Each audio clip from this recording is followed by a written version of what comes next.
Hello and welcome to this session. In this session, we are going to discuss the product development process.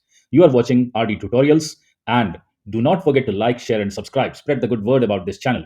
So, talking about product development, it's both an exciting and artist endeavor. From, let us say, the initial ideation or the idea development to the research about the product and then prototyping, no two products are the same or no two product launches are the same.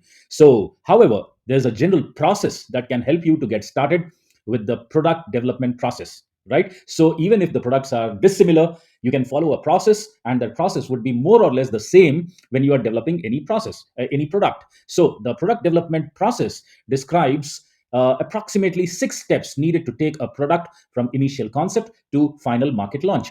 This includes identifying a market need, researching the competition, ideating a solution, developing a product roadmap, and then building a minimum viable product, which we also call MVP. Now, the product development process has evolved over the recent times, and with a lot of digitization and digital technologies being incorporated, so the product has taken multiple forms and is now commonly used by dividing each steps into 6 separate phases. Now this helps us to better organize the process and break individual deliverables into smaller tasks. So we will get into the details and understand each step in detail, but before that we would love to know what exactly is product development. So when I say product development process, the product development is the process of building a new product from ideation all the way through the launch. Now, the product development begins with those initial brainstorming or freewheeling sessions where you are just discussing a nascent idea. From there, the process is creative, but also you need to have a strategic vision and goal. And you may have seen it done in a million different ways, a myriad of ways. Okay, but without clear organization, planning, strategy, vision, it can be hard to mesh creativity and strategy effectively. So, which is where a product development process comes in. Now, this framework will help you standardize and define your work. Right now, when we are understanding what the product development process includes, it includes identifying the market need, research the competition, or developing the minimum viable product. All these things go into the product development process. But when we are discussing product development process, a pertinent question comes in mind, and that question is product development the same as product management? Though they sound almost identical or synonymous, there's an important distinction between the product development and product management. Product development describes the process of building a product, where product management is overseeing of that work. I would say product management is much broader concept which oversees the various stages and the teams working on the product development. Okay, there could be a research team, a development team, marketing team. So while all the teams are strategizing and executing their plans, there is a product management team which oversees all the teams and ensures that they are moving towards the common goal and the vision, and all of them would be very much in tune with the timelines pre-decided. So a product manager who oversees a team that is in the product development process will lead the product management. Okay, so I hope this is a pertinent question and this makes it very clear. So moving on, the 6 stages of product development. These are the 6 stages of product development, that is the idea generation, the product definition, prototyping, the initial design, validating and testing, and commercialization. So we will discuss each product or each stage of product development in detail. First, that is the idea generation process. Okay, here we will again break it down into various aspects. Okay, so let us understand what is idea generation first, then we will go into various aspects of idea generation. The initial stage of the product development process begins by generating new product ideas. This is the product innovation stage where you brainstorm, freewheel, discuss, okay, the product concept based on the customer needs, the concept testing, and the market research. Now, it's a good idea to consider the following aspects or the factors when initiating a new product concept. That is number one, the target market. You have to be very clear what your target market is and the customer profile you are building your product for. Okay, you need to know your customer persona. That's quite important. These are your potential customers. These are the people who are going to buy your product. So this is important to identify in the beginning, so you can build your product concept around your target market from the beginning, from the word go, right?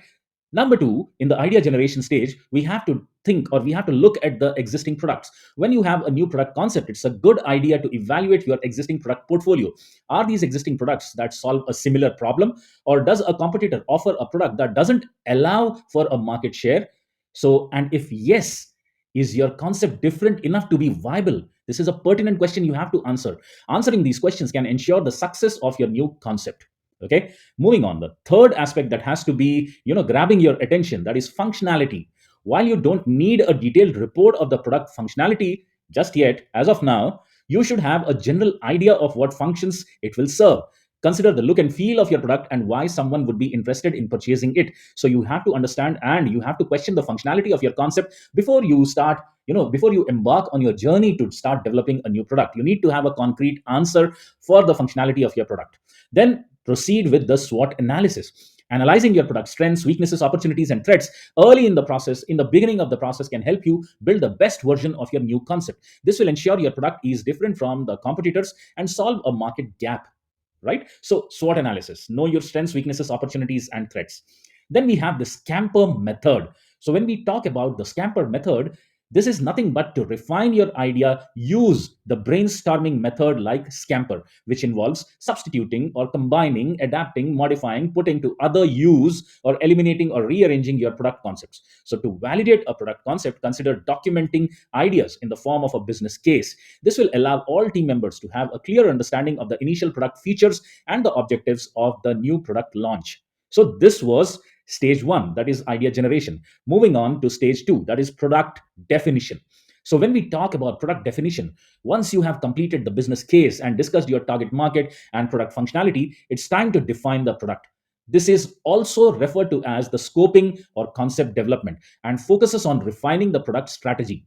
Okay, during the stage, it's very important to define specifics. You need to have specifics, which include number one, the business analysis.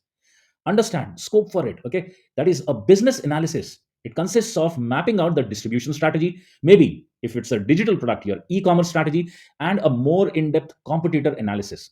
The purpose of this step is to begin building a clearly defined product roadmap, right? So business analysis is very important while you are defining your product. Second comes value proposition. The value proposition is what problem the product is going to solve. Consider how it differs from other products in the market. This value can be useful for market research and for developing your marketing strategy. Okay, so how is your product different and how is it going to solve the problems in a better manner?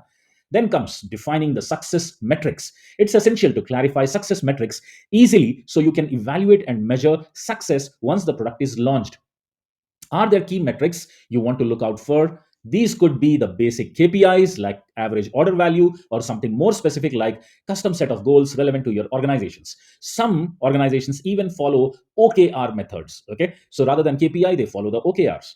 One of the best example is Google. Google follows the OKRs. Okay, and then comes your marketing strategy. Once you have identified your value proposition and success metrics, begin brainstorming a marketing strategy that fits your needs. Consider which channel you want to promote your product on, such as social media or the blog posts. While this strategy may need to be revised depending on the finished product, it is a good idea to think about this when defining your product, to begin planning ahead of time. So once these ideas have been defined, it's time to begin building your minimum viable product with initial prototyping. Okay, so moving on to stage three of your product development process. Stage three is prototyping. So during the prototyping stage, your team will intensively research and document the product by creating a more detailed business plan and constructing the product.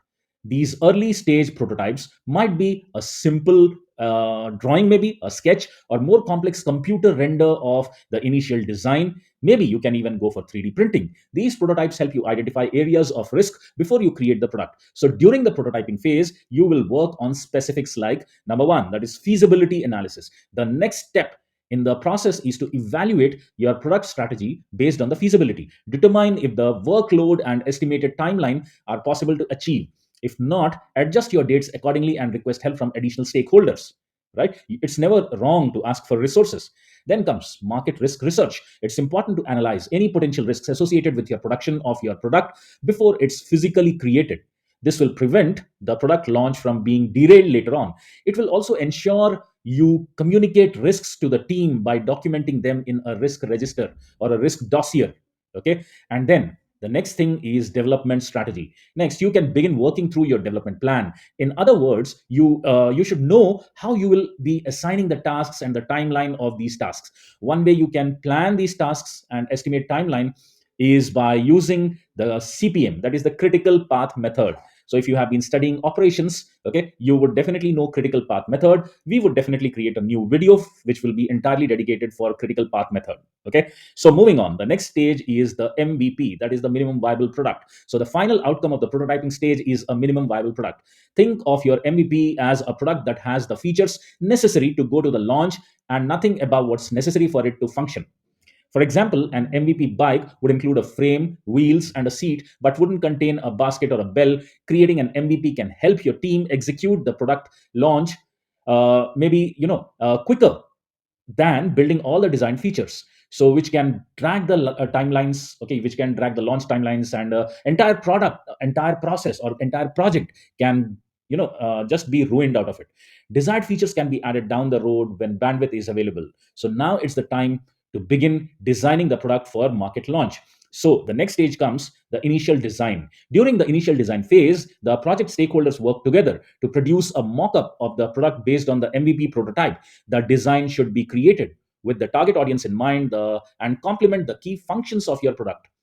A successful product design may take several iterations to get it just right, and may involve communicating with distributors in the materials or distributors in the order to source necessary raw materials. Okay, so to produce the initial design, you will have to, number one, source materials. So sourcing materials plays an important role in designing the initial mockup.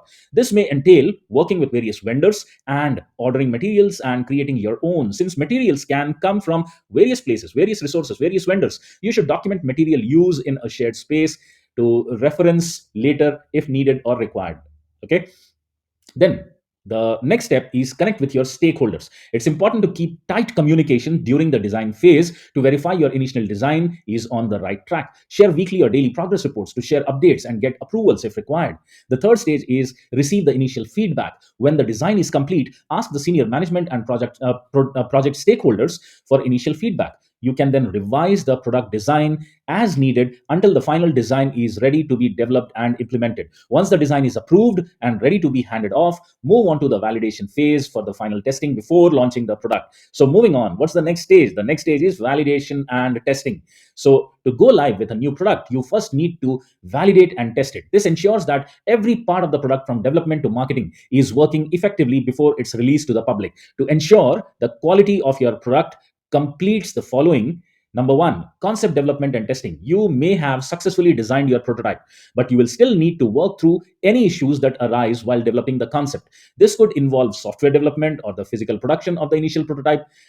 Test the functionality by enlisting the help of team members and beta testers to qualify or to test the quality and assure the quality during the development.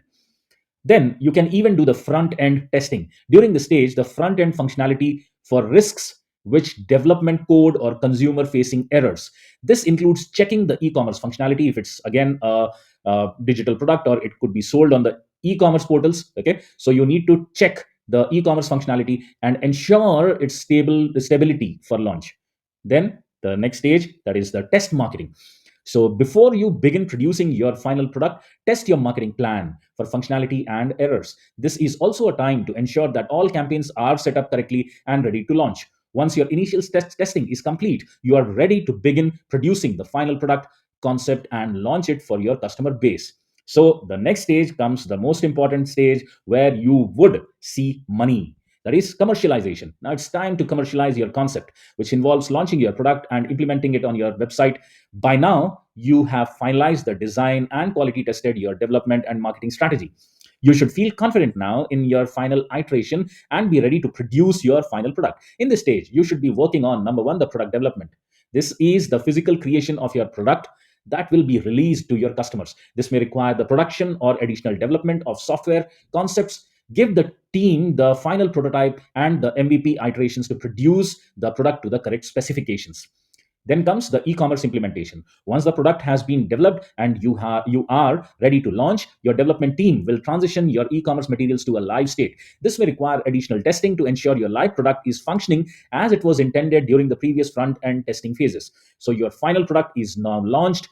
All that's left is to measure success with the initial success metrics you have landed on or you have finalized upon. So I believe you have got a elaborate knowledge of the product development process.